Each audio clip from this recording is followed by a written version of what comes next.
А скільки зараз людей проживає в громаді? Як змінюється ситуація? Повертається, можливо? Зараз ситуація по населенню стала. На території громади проживає близько 2200 чоловік. А, можливо, там приблизно скільки ВПО? Внутрішньо переміщених близько 900 чоловік. Це і як з нашої громади, з населених пунктів, які обстрілюються, так і з сусідніх громад. А зараз в громаді багато там дітей похилого віку?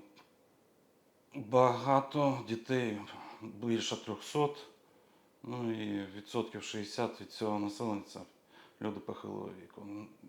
Молоді дуже мало залишилося. А люди повертаються в громаду, які виїжджали ще? Повертаються.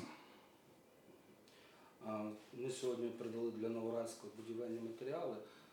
Як ця допомога взагалі, наскільки вона потрібна, наскільки вона, можливо, хоч частково вирішує проблеми людей? Вона вирішує дуже добре проблему людей, бо навіть з прикладу у нас позавчора були обстріли населеного пункту, де постраждало 3 будинки. І в короткостроковій перспективі вони зможуть зробити хоч якийсь тимчасовий ремонт, щоб можна було далі жити в цих будинках.